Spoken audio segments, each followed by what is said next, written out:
Tu as repris le truc, hein? Oui, tu veux faire ça? Non, non.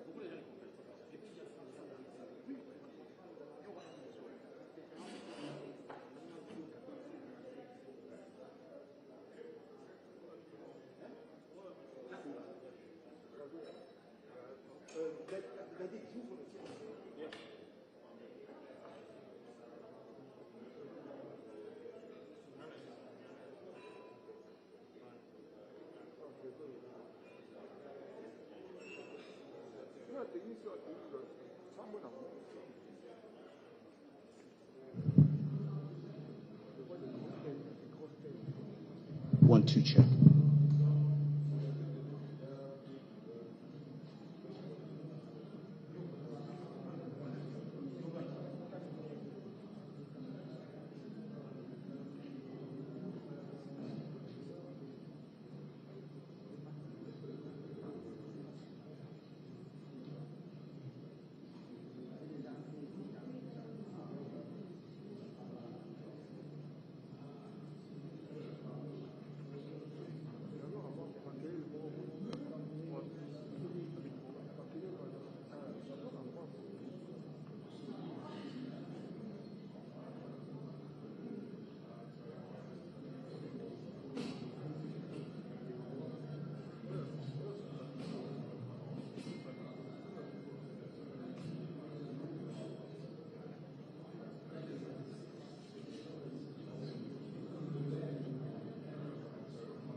He's got to be off, right? He's off. You don't see it, right?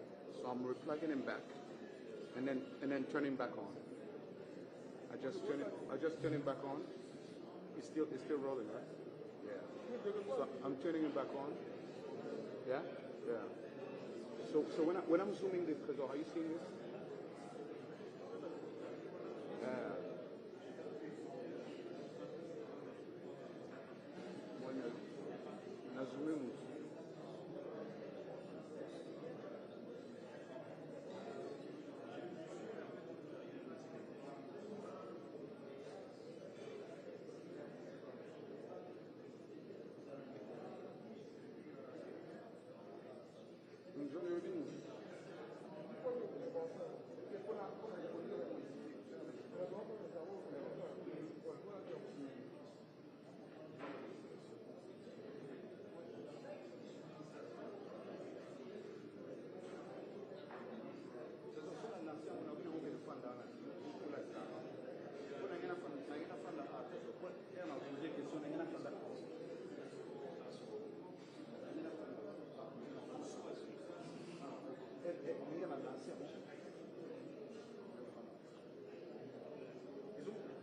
Tu vas poser ta question, tu vas poser ta question à qui vient de lui.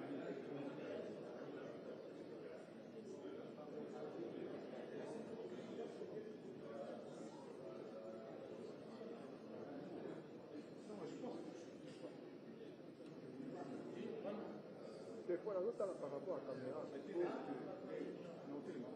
côté les mains, tu n'as pas te lever, hein. Donc il faudrait orienter la caméra pour les autres.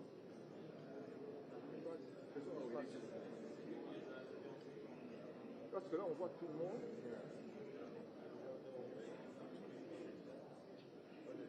Oui, papa. Tu dis? Ah, je suis le prochain.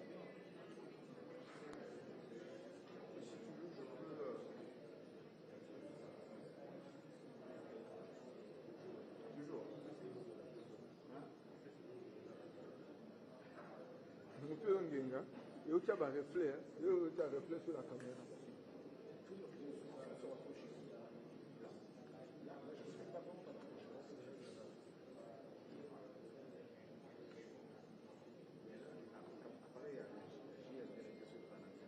Non, non, ça va.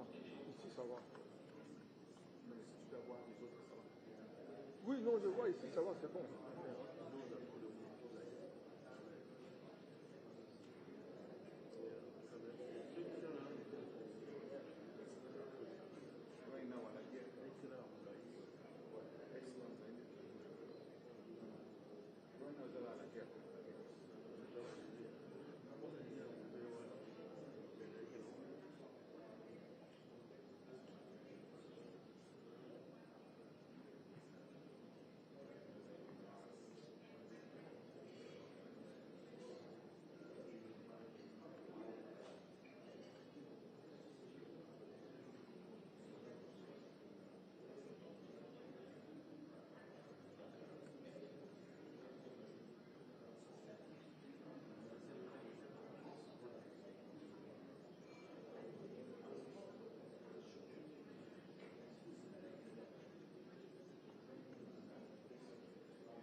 ça besoin de caméra? Non. Hein? Ah.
That's better though, better than it was.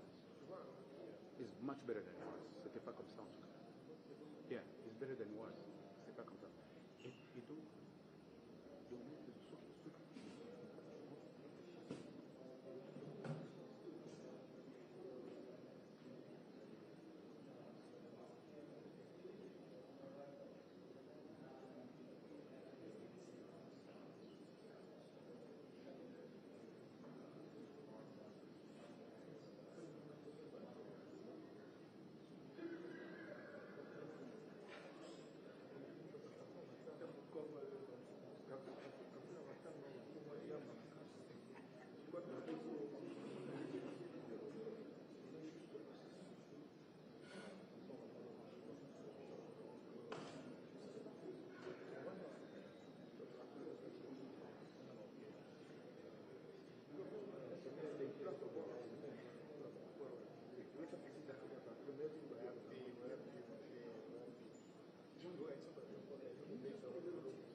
enregistrement. Mes pères, ma batterie est déchargée. Faut gagner. À 40 000 fois.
You know things like that happen before. Don't you think that happened before?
Hello.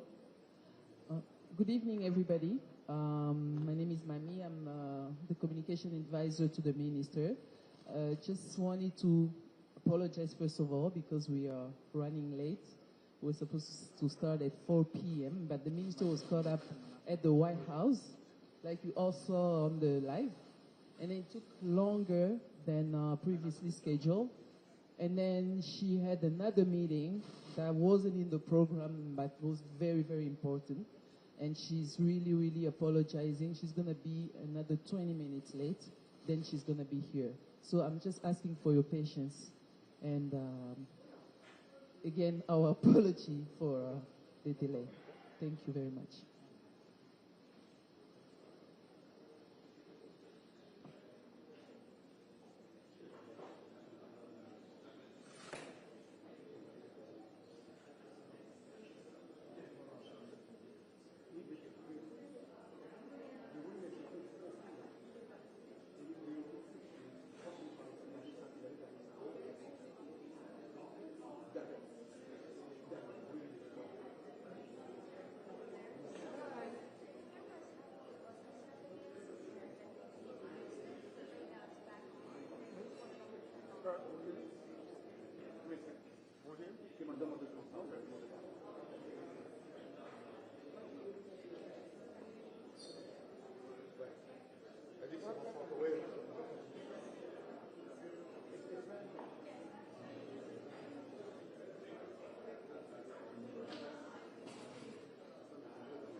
Two, 1, 2, 2.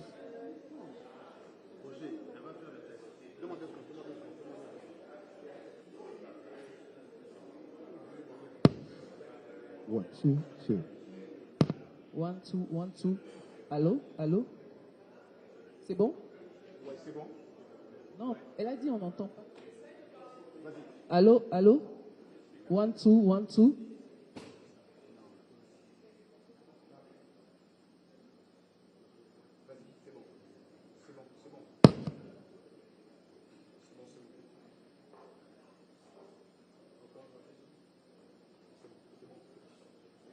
One, two.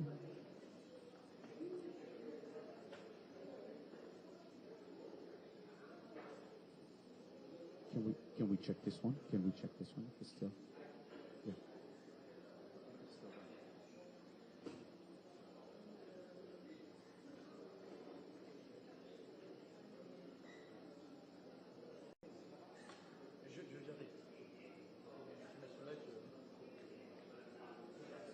1, 2, 1, 2. Is this better? 1, 2, 1, 2. Yeah. Less. 1, 2, 1, 2. Less. 1. Give a little up. Oh.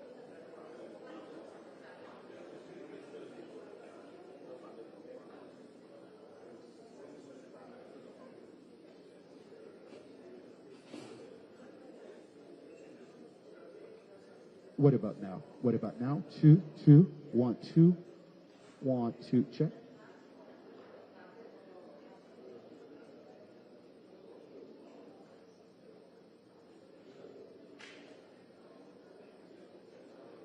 One, two, 1, 2, 1, 1, 1, 2, 1, 2, check. 1, 2, check. 1, 2, check. Let me lower here. 1, 2, check. 1, 2, check. Mic check. 1, 2, 2, 2, 2, 2, 2, check. 1, 2, check. 1, 2, check. 1, 2, check. 1, 2, check. 1, 2, check. 1, 1, 2, 2, 2, 2. 1, 1, 2, 2, 2, 2. 2. Let me.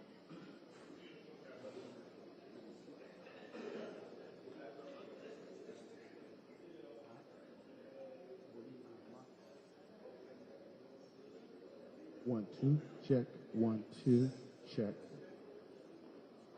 1, 1, 1, 2, check.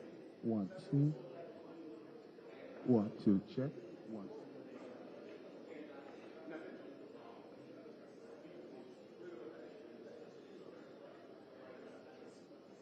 One, 1, 2. 1, 2, 1, 1, 1.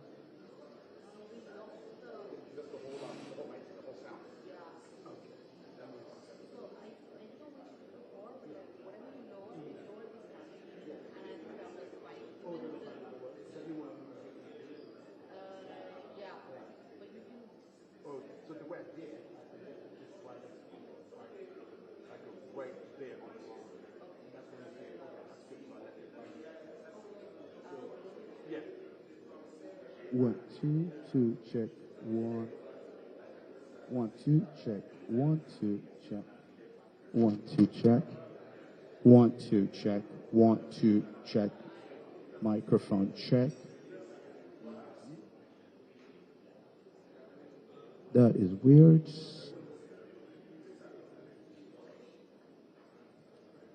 One, two, check. 1, 1, 1.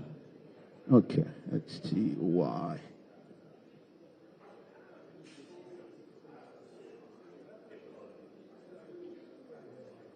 1, 2, 1, 1, 1, 1, 1, 2, check. 1. What about now? What about now? Okay, okay. My bad.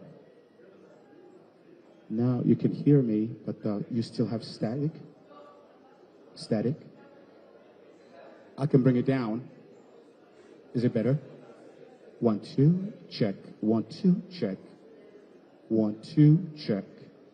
Okay, I'll just leave it like that. I'm not going to touch it, if it's okay. Right? 1, 2, check. I'll just leave it like that. I'm not going to touch it. Is that okay? 1, 2, check. 1, 2. Yeah? Okay. All right. Sorry, guys.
sais pourquoi quand elle a parlé, je l'enregistrais.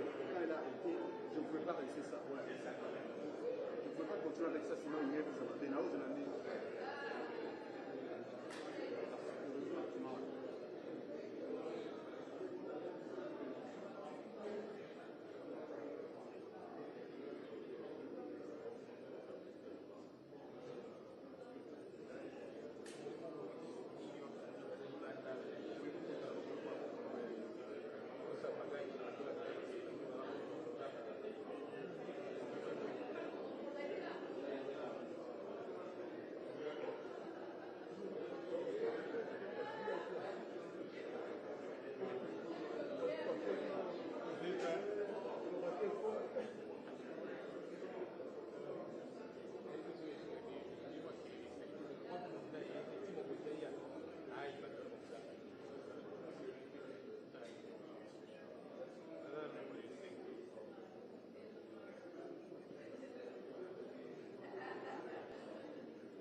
Pouvons-nous nous lever pour accueillir l'autorité?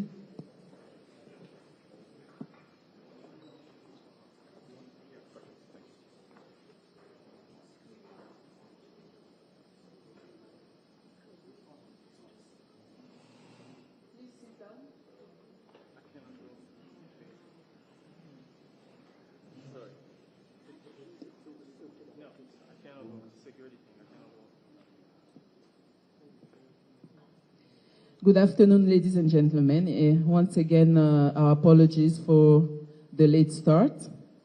Thank you for coming and waiting. My name is Mami. I'm the Communication Advisor to the Minister of Foreign Affairs of the DRC, and I will be moderating this event. Before we start, I would like to ask Madame Thérèse Kayikwamba Wagner, Minister of Foreign Affairs of the DRC, to say a word, and then we'll go with questions. Before you ask your question, you raise your hand, you say your name, your outlet, and then your question. Thank you very much.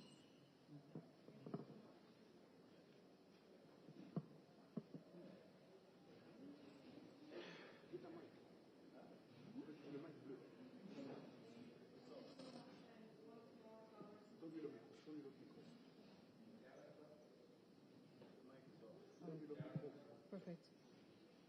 Thank you. Again, sorry. Thank you so much to all of you for being here, and especially thank you for your patience. Apologies for our late start. I'm sure some, maybe many of you have followed the events of the day, and as you can tell, it has been a very rich day with a series of meetings, and unfortunately this made it a bit difficult for us to respect the timing that we had ambitiously set for ourselves to have this exchange. However, again, I thank you all for bearing with us and for being so patient, and I believe that it was all very necessary, and these were all very useful meetings and fruitful meetings that we had today. So, as I said, we started off today with the signing of the peace agreement between the DRC and Rwanda, a meeting which was attended beyond the USA, of course, our host, also by representatives of Qatar, of Togo, and of the African Union, showing that the efforts for peace in the DRC and the greater Great Lakes region are a concern not only of a few, but of many stakeholders that have been investing sustained efforts throughout the past months and some even throughout the past years to help us navigate these troubled waters. Following that signature, we had a short bilateral meeting at the level of the Undersecretary at the State Department, followed then by the meeting with His Excellency President Donald J. Trump at the White House, which was also again an opportunity for us to relay our gratitude and our thanks for the exceptional leadership and determination that has characterized the USA's investment and commitment to this cause. I think it was quite impressive to see that in a handful of weeks we made such dramatic progress on an issue that, as you all know, has been one that has been plaguing the region for decades.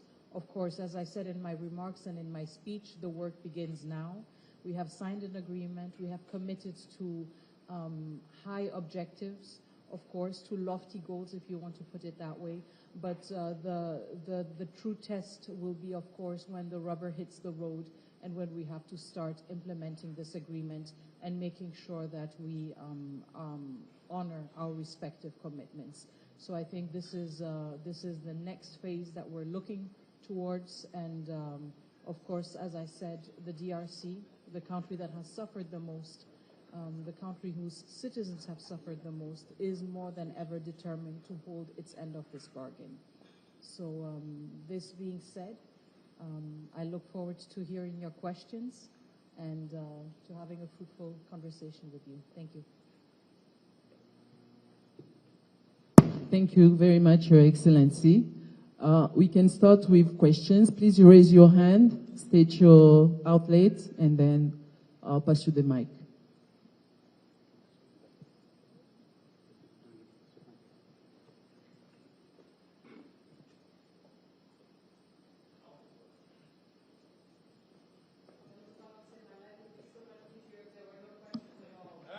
Hello, Madam Prime Minister. Good to see you again. Not a question, just to say thank you for what you have done. I remember months ago when I saw you, you were so tired, exhausted, flying from New York to DC to get this peace deal done. And so thank you. We stand behind you. President Trump stands behind you. And I just want to say, you know, from the American people to the DRC, we stand behind you. Thank you. Thank you. Next question.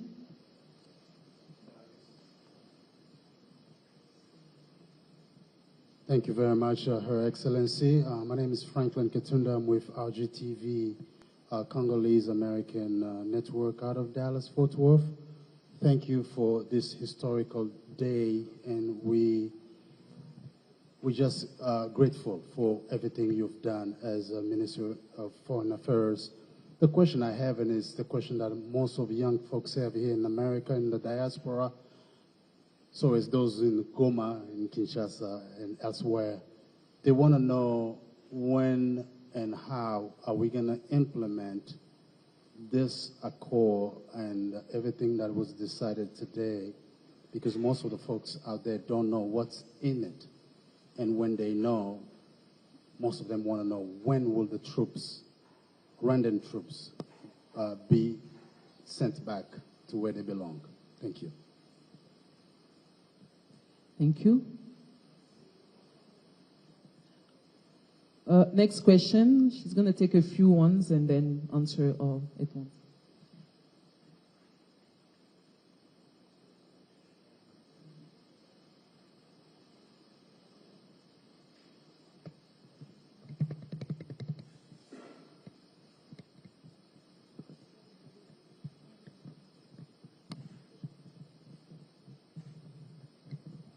Thank you, Excellency.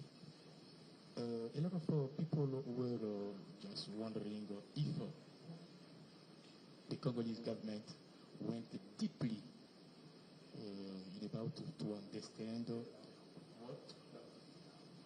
understand what the agreement says exactly, because a lot of people are saying that it looks like something is a kind of high inside.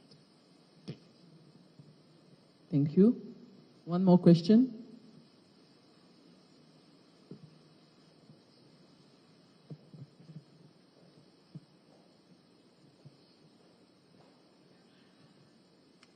Thank you very much, Minister. Benjamin Alvarez from Deutsche Welle. Can you tell us what role Qatar played in these peace negotiations? We know the role that the United States is playing, but maybe if you could give us some insight in what role they played in all of this. Thank you so much.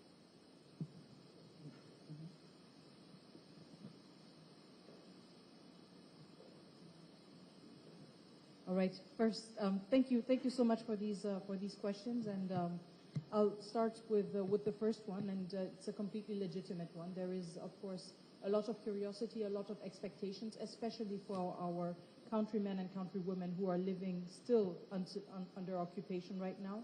And so, first of all, when will the agreement be implemented?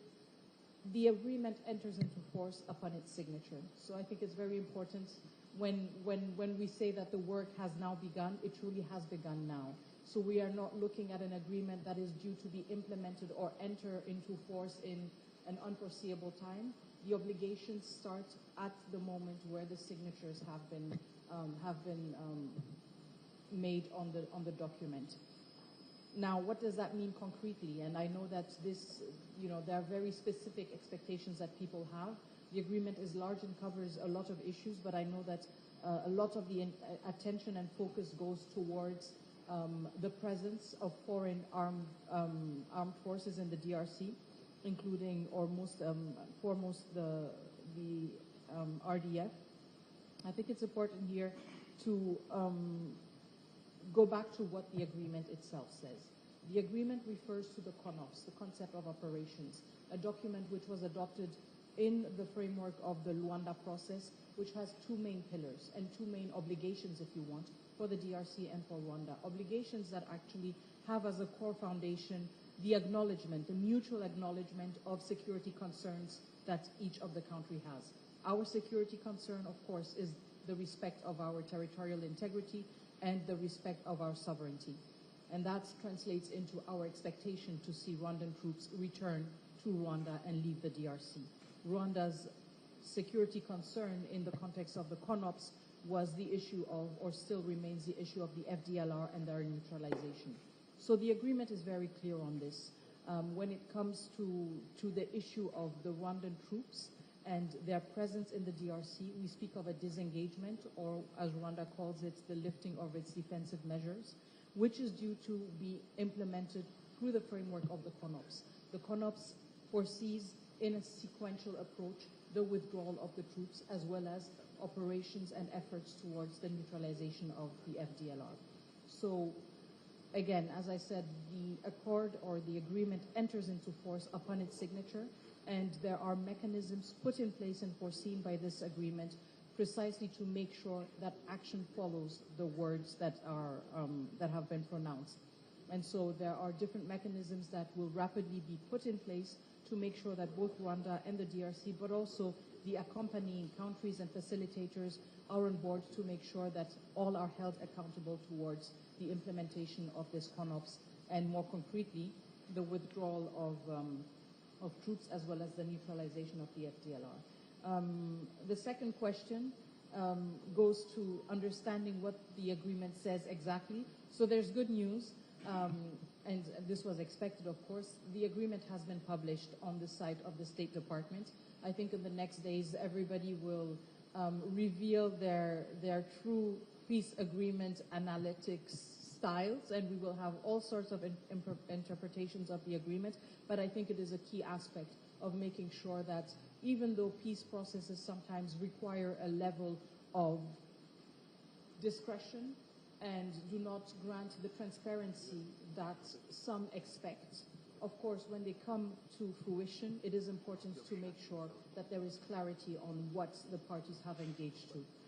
And this is also a key aspect of holding one another accountable. You cannot be held accountable if what you have committed to remains a secret. So, of course, I think there is, first of all, the opportunity to read what this agreement says exactly and the different aspects that it covers. But yes, just to give a broad overview, it is an agreement that covers key issues and key concerns that have come about. The issue of security and disengagement of forces as well as the neutralization of the FDLR is one point that I mentioned. The issue also of making sure that the commitments are followed through because there are mechanisms put in place is also a key aspect. But the question also of the Doha process and the issue of the M23 is touched upon in the agreement, as well as just questions linked to the aspect of regional integration, which are in a very, I would say, introductory manner introduced in the agreement. So there is a lot to read, and I think in the next days, this is all still very fresh for everyone. In the next days, we will certainly be moving towards a more in-depth analysis or explanation of the agreement. But I invite you all, of course, to consult the State Department site, and of course, subsequently also the DRC government's different outlets, to be able to have your own reading of this agreement, and we will revert, of course, with more clarity on certain aspects. Now, the question from Deutsche Welle on the role that Qatar played, I think this is a point that I mentioned also in my remarks this morning this afternoon at the signing. Qatar played a pivotal role when we had hit a deadlock. We had reached a point where we had a series of, at times difficult, but yet still fruitful meetings in the context of the Luanda process. We had reached a point where we were very close to the signing of an agreement, and then a rupture of those talks, followed by a dramatic, but very dramatic and timely condensed deterioration of the security situation, of the humanitarian situation, in particular in North Kivu and South Kivu provinces. So a very, in a very short time, a situation that completely changed and that actually led, if you want, to a deadlock and an incapacity, unfortunately, of many stakeholders who had tried to bring the two leaders together to actually, trigger or reignite the dialogue. So this is where Qatar played a very important role of making sure that a platform conducive to a renewed engagement at the highest level was created, and they used their access and their channels to both heads of states to make that happen, which was a significant turn in the situation. Now, beyond that, Qatar has been very committed and has played a key role in the talks between the Congolese government and the AFC M23, because we are cognizant of the fact that the security situation in Eastern DRC is very complex. It is one that spans the border of our country and is linked to our bilateral ties with Rwanda. This is an issue that we hope to have now settled with the agreement. But there are also other dynamics, such as the presence and activism of the M23, that also needed to be tackled. And this is where Qatar remained committed also to its engagement to help usher in a sustainable solution to the crisis, and created and provided a format and a framework through which these conversations could happen. And this is still ongoing, but we also are very confident that today's signing is giving us an impetus and a traction that we need to make sure that we also mark or hit the finish line in that other process. Thank you.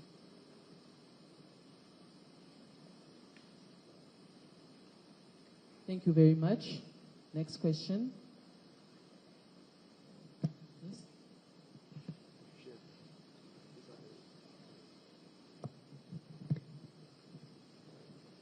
Thank you, Excellency. Can you hear me? Can you hear me?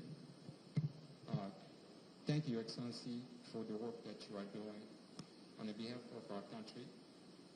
My name is Claude Kamana, and former president of our Congolese community of Washington. Here's my question. What will happen if the accord are broken by Rwanda? What type of complications they will face? Thank you.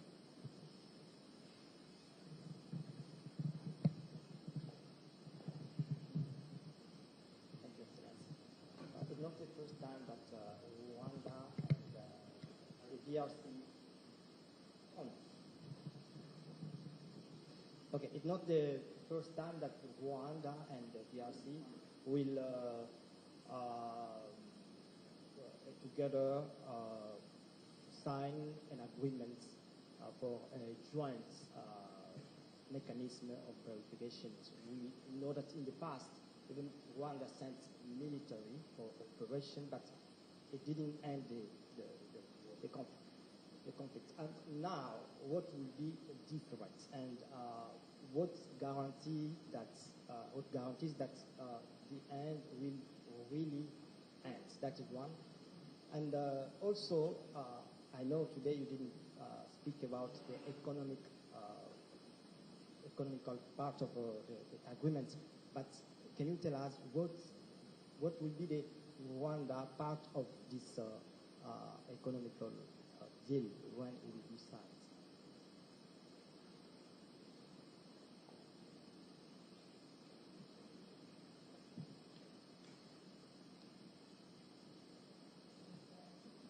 Thank you. So the first two questions are, I think, quite similar. What will happen if the agreement is violated by Rwanda? And the second question, which goes in the same direction, is that it's not the first time that Rwanda and the DRC have signed an agreement and also committed to contributing to mechanisms. Again, what is different this time? So I will just merge the two and answer them. I think we had a very fruitful meeting at the White House today, and I think it was very clear, again, by the commitment that has been demonstrated by the United States of America throughout this process, that one of the big differences that we have with this agreement is that we have a facilitator, we have a party that is championing this agreement, that is also determined to see it materialize, and that is determined to hold us accountable. So of course, the question, and it's totally legitimate from a Congolese point of view to ask the question, what will happen if the agreement is violated by Rwanda? But again, it's a binding agreement for all stakeholders, including for the DRC. So we will all be held to the same standards. And I think it's very important, and this was also one of my key messages to President Donald J. Trump today at the White House. It was, first of all, thank you and congratulations for making this happen. But second of all, please remain committed, because it is precisely this political traction that is necessary to hold us all accountable. So this may be one of the differences that we have in this agreement, a country that has decided to put the full weight of its diplomatic apparatus to make sure that the agreement yields something tangible. The other aspect is also the fact that in the different mechanisms that are foreseen to be put in place, these are not mechanisms that will solely concern the DRC and Rwanda, but actually integrates the participation of other stakeholders, including the United States of America, including the AU, which again raises the level of accountability to a different one, and again puts pressure on all stakeholders to honor their commitments. There was then a question about the economic agreements, and precisely we have not spoken about economic agreements today, because the peace agreement does not provide or does not contain economic or mining provisions. And I think it's very important here to understand that we have been very transparent on this issue, on sequencing of our efforts and of our commitments. We cannot expect to have long-lasting peace, to have successful economic perspectives, if the key issues of territorial integrity, protection of civilians, humanitarian access, the return of the legitimate state authority are not addressed. This is not an environment that is viable for any kind of economic investment or for any kind of economic agreement. And so it's important to also understand the fact that there is a very clear and deliberate sequencing here. We're focusing first on restoring state authority. We're focusing first on putting an end to hostilities. We're focusing first on making sure that we regain full control over our sovereign territory. And then, of course, as anywhere else on earth, business can happen. Economic contracts or deals can be signed. But first and foremost, we need to make sure that these aspects are taken into account and materialize. And I think it's very important here to highlight the fact that the element of economic regional integration was always a driving factor in President Félix Antoine Tshisekedi's regional approach to peace and stability within the Great Lakes region, not just with Rwanda, but with all our neighbors. It was his first priority when he was voted into office in 2018 and took office in 2019, to make sure that we build solid relationships with all our neighboring countries, including through economic integration, through strategic integration. And so we're very happy to see that through peace, we can start also gradually looking at these issues. Of course, we have to be cognizant of the realities on the ground. We have to be cognizant of the sensitivities on the ground. And certain things will take longer time because there is a minimum of trust that you need to reestablish before going over to business. And so we will see that these efforts towards regional economic integration will start to take shape peu à peu, also hand in hand with a tracking of how the peace agreement itself is being implemented. And I believe that we have seen it elsewhere. It is a tried and tested recipe to overcome in a long-lasting manner conflict by integrating markets, by bringing people closer together. But of course, this cannot be done without recognition of the human dimension that is at the core of making this vision come to life. So, as I said, we are focusing first and foremost on the peace agreement that will lay the foundation for any economic agreement that is to come. And that includes economic agreements at the regional level, but also at the bilateral level, including with partners such as the United States of America. Thank you. Sure, of course. Of course.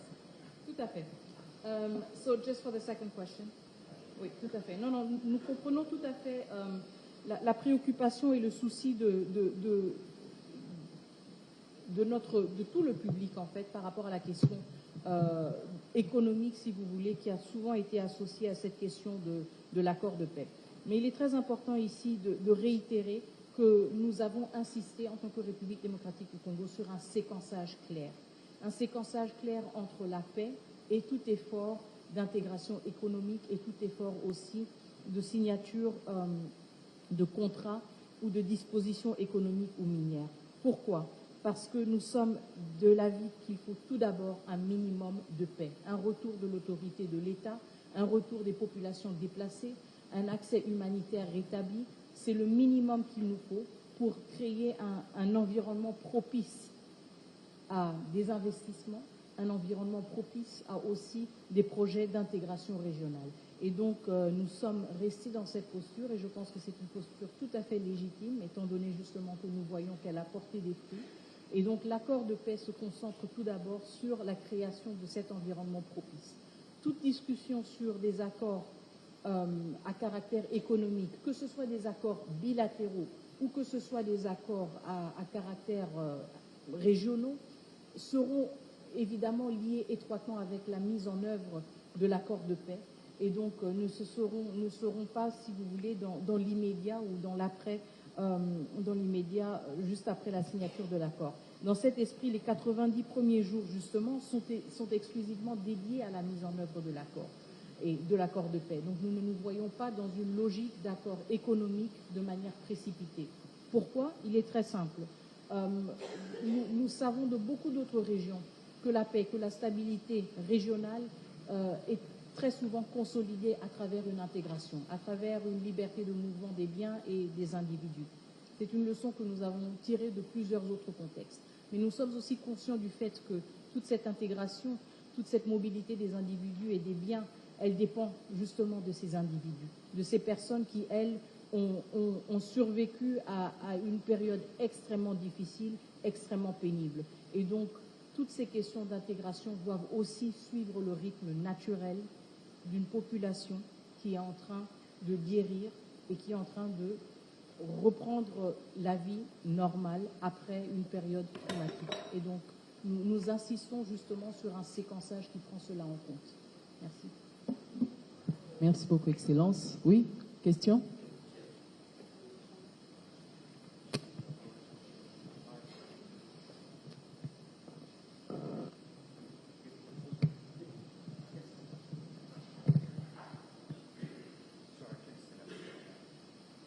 Hi, Her Excellency. I am Ordinary Emmanuel, CEEC U.S. Chief Representative. First of all, we congratulate you for the work you have done on behalf of the entire nation. My question is very simple.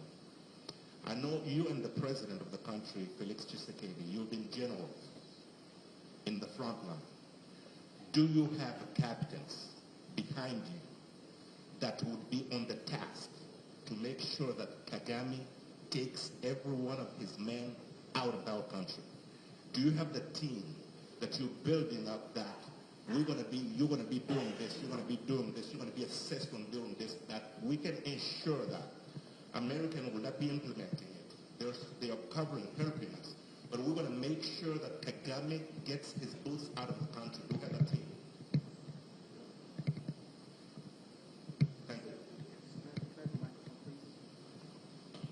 Thank you. Her Excellency, thank you so much.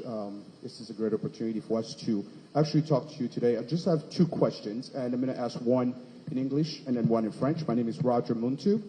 The first question is, how confident, Her Excellency, are you that Rwanda will respect its commitments this time around? Because so many people are wondering about that question.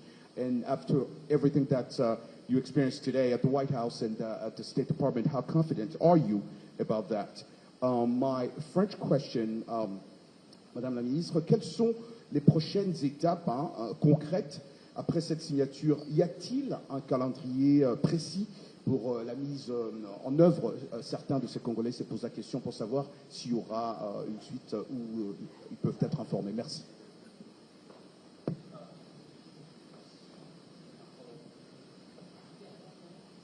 Yeah, Madam Minister, I wanted just to follow up on what you said earlier by just emphasizing what we understood at the beginning, that there is a process of Nairobi and then the process of Rwanda. But now that it's combined with what we have here in America, the question is this. Rwanda has Congo has accused Rwanda of having the RDF along with the M23 coming into our territory, right? But what we don't know is if this agreement is also addressing the fact that Rwanda has brought the RDF into the territory of Congo, and they were accompanying the M23. Because there's two different processes, and what we're trying to understand is how we're going to go by getting the troops out of Congo, the RDF troops, if they are all disguised into the same uniforms as the M23. So it's a little complex issue right there. And then the other question, a follow-up on 2773, the UN resolution. Will Washington agreement be different from everything that was decided between the United Security Council members when they came up with the resolution 2773, which recognized that the M23, along with RDF, have invaded the Congo? Because up until today, Rwanda never agreed that they've done it so. Thank you. Thank you so much. So the first question, do we have a team to follow up on the agreement on the ground? And I think it's a totally legitimate question. I think what we have seen a lot of is our very high-level engagements, of course, and they have been much more covered in the media. First and foremost, the tireless efforts of His Excellency President Félix Antoine Tshisekedi in order to bring back peace in the DRC and the greater region.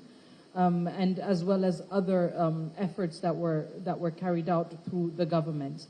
And this maybe overshadows, if you want, other efforts that are ongoing. This maybe creates the semblance or the illusion that this is only where the work is happening. But I think what is important about this specific crisis is that it has made us much more aware also of a lot of shortcomings between the vision and its implementation. And I think considerable work has been invested and considerable efforts have been invested in closing that gap and making sure precisely that we are better equipped, that we are better prepared to face the challenges that we have faced in the past months, in the past years, and also to make sure precisely that this agreement is hopefully the last agreement we have to sign, that this process is hopefully the last peace process that we have to go through. And so in this regard, considerable efforts have been invested. And again, it's just the nature of things that focus, if you want, on the larger figures, if we can put it that way. But it is always a team effort. You have a visionary, and you have those that execute this vision. When we look at even this agreement here, this very monumental agreement signed in Washington, D.C., by me as a Minister of Foreign Affairs, it rests on the shoulders of a team, of a dedicated team that has been working on this tirelessly for the past months, a team of which some members are here with us today. And so, yes, I can confidently say we have the people on the ground, we have the teams that we need, and we have, most importantly, the determination to make sure that we see this through. The determination also to, with lucidity, address the shortcomings that we have to make sure that we never put ourselves in a situation again where we are under such a pressure. How confident are we that Rwanda will respect its commitment? Again, you know, a lot of the diplomatic efforts that we've been carrying out for the past years in light of this crisis has been precisely about establishing responsibilities. We would have never had a Security Council resolution if we had not been so meticulous about establishing responsibilities. And I think this is what is important about this agreement too. We have an agreement that has put in place mechanisms that will hold all stakeholders accountable. Now, when you go through months, years of tensions, of conflicts, even at the diplomatic level, you reach sometimes a level where there is a rupture of trust. And I think this is where agreements are precisely very important, because they lay the foundation for a gradual reestablishing of trust through certain gestures. And I think this is where we need to focus on right now. It would be misguided from us to focus on the distrust that has characterized our relationships for a very long time. I think it's much more important to focus on the opportunity that this agreement provides.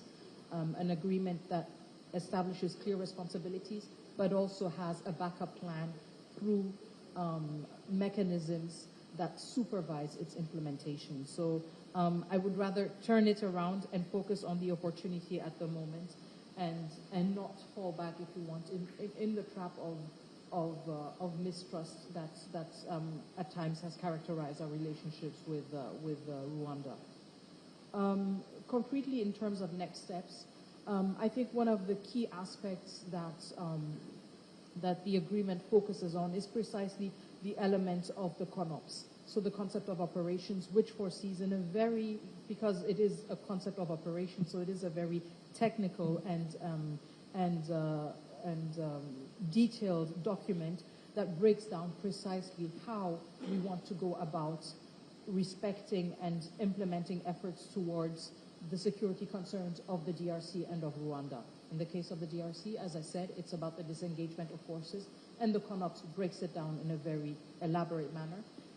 And in the case of Rwanda, it's the question of the threat posed by the FDLR. So I think this is the most imminent next step. Of course, this goes hand in hand with the team that will be put in place to supervise. So the Joint Security Coordination Mechanism, if that's the right acronym, exactly, which will be put in place. So I think that is one of the most imminent next steps. It's precisely putting this team together that will pave the way towards monitoring the implementation of this CONOPS. The question of the distinction of RDF and M23 on the ground.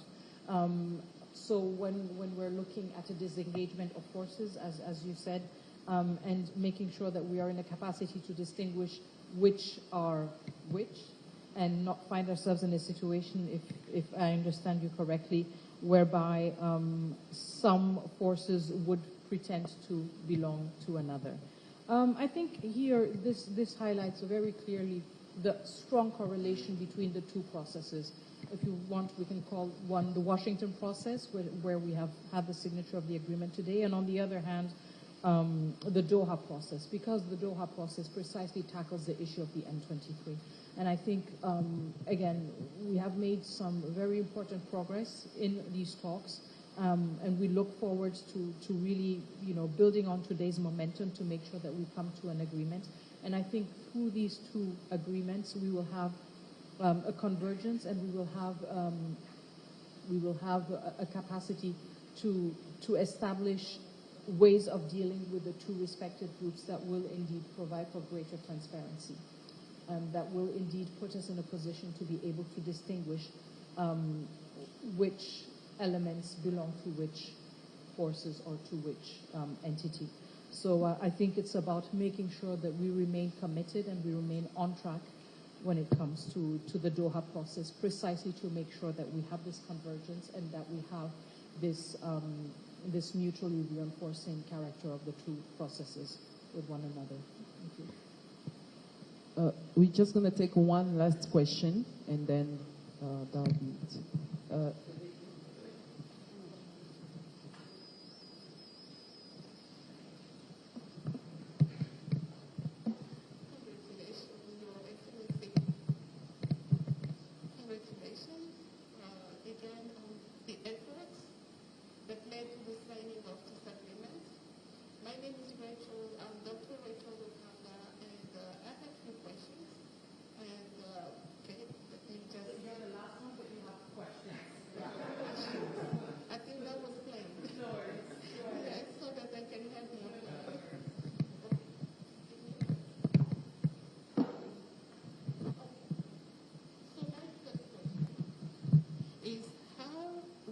the agreement address the specific needs and concerns of women and girls affected by the conflict? That's the first one. The second, how will the women's voices be included in the implementation and monitoring of the agreement? And my last question is, how will the agreement address the issue of impunity for groups responsible for war crimes, such as 23rd, and what measures will be taken to hold them accountable? Thanks. Thank you so much, and thank you for very pertinent questions on issues that we know that there are a lot of expectations about. The question on the specific needs of women and girls, as well as amplifying or ensuring that women's voices are included in the implementation of the decisions of the peace agreement is pivotal. I think we cannot look at sustainable peace and consolidated peace if this is based on an approach that excludes those that have borne a largest part of the burden of war. And so when it comes to the specific needs of women and girls, and I know that there will be a lot of scrutiny on the agreement, I think these are issues that are covered especially in the chapters that cover humanitarian access, in the chapters that cover the need for ensuring greater protection of civilians, as well as dignified returns of IDPs and of refugees. And it may not be at the level of granular detail that one may hope or expect, but I think that the agreement has very clear provisions in that regard, and that when we look then at the more concrete implementation of these aspects, these are areas where there is a lot of room for structuring whatever committees, whatever structures that have to be put in place, whatever mechanisms that have to be put in place to make sure that women's voices are included. For instance, when we talk about the question of refugees and of the dignified return of refugees to their communities, this goes hand in hand with the involvement of the Congolese government, of the Congolese customary and local authorities, but also with local communities. And this is where precisely we create the space for women and girls' voices to be heard, also to make sure that returns are done in a dignified manner, but dignified manner means also a manner that is cognizant of the specific needs of different categories of society, and this includes women and girls. So I think, these are areas where in the implementation we will have more room for greater detail, for greater depth that is maybe not reflected in the agreement as it currently stands, but at the same time, which is a lesson that the DRC has learned on many occasions, and which is also a wealth that the DRC has and cannot afford to forfeit in such a critical effort to consolidate peace. The question of impunity is an extremely relevant one. I think it's important to highlight, first of all, that a lot of progress has happened in addition to the peace process in Washington. And as holistic as an agreement seeks to be, very often it cannot be. Very often you will have elements that are not fully or not at all reflected. I think the elements of justice are embedded in the spirit of the agreement, but I think that we also have a very important progress that has been made in parallel to that. So I want to highlight the fact that the Human Rights Council of the United Nations has decided on sending an independent inquiry commission to Eastern DRC in order to establish facts on the violations that were perpetrated, the human rights violations, the violations of international humanitarian law that were perpetrated during the past years in Eastern DRC. So I think this is an extremely important signal. Whilst it may not be reflected in an extensive manner within the agreement, this is an important development that has taken place and that is running, if you want, in a complementary manner to all of the efforts that are ongoing in terms of the peace agreement and its implementation. In addition to that, there's also the recent decision of the African courts to consider as receivable the DRC's complaint on the violation of its territorial integrity by Rwanda. So I think what we see and what we have seen in other conflicts is that not all elements that contribute to peace and to sustainable peace are always embedded within one sole instrument. You very often have other tracks that are convergent to these efforts and that complement it.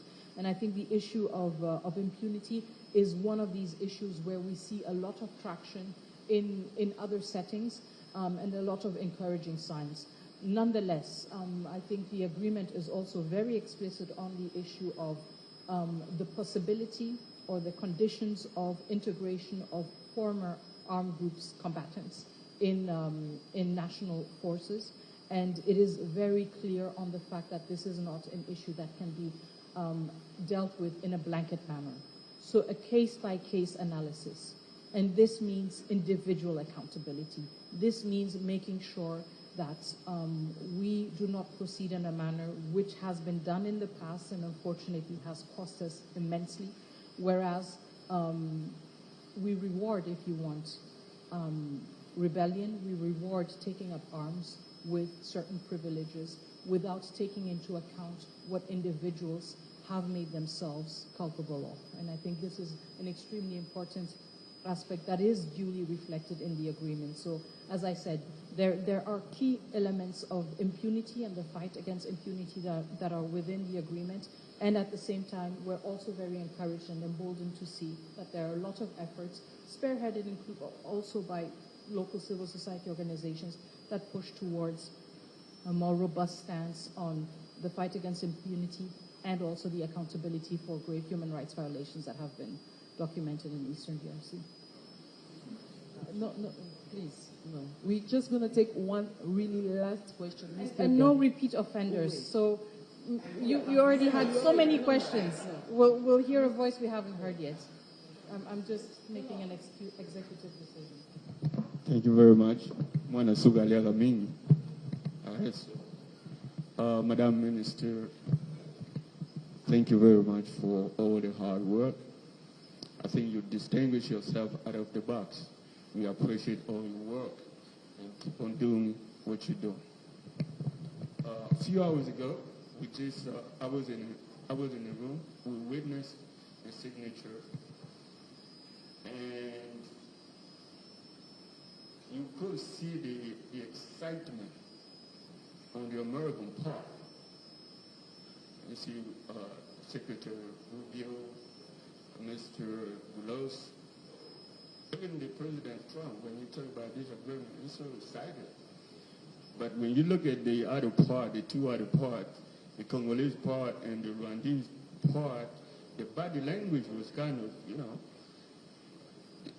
you didn't have the same excitement than the American part. What are you afraid of? And so thank you for that question. I think body language is a very, first of all, culturally specific issue. And so whilst some may express or demonstrate excitement in a manner that is maybe more visible to some onlookers, does not mean that others who maybe express their excitement in a different manner do not feel that same level of excitement. Again, I will not delve into interpreting and analyzing the body language of each and every one. But I think, this is the great thing about such a big event.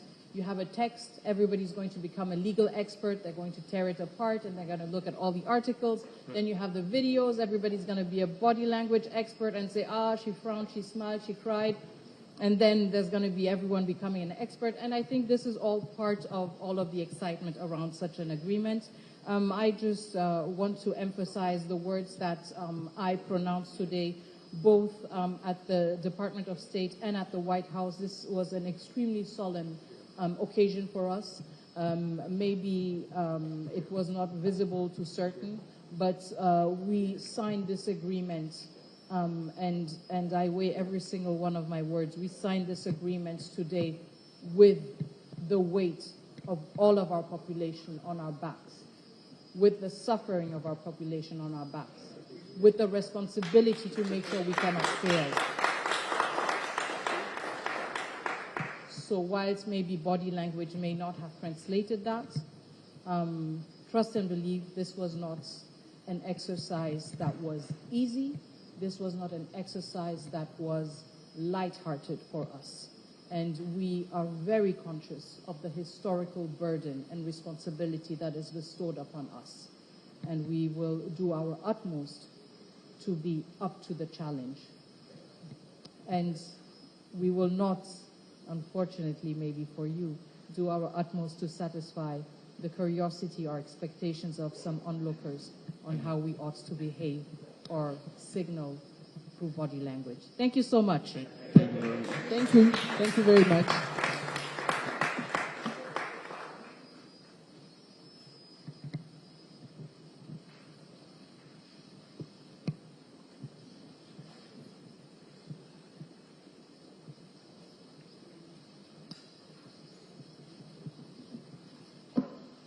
Merci beaucoup d'être passé, d'être venu assister à cette conférence de presse. Nous vous remercions et c'est la fin. Merci.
Perfecto.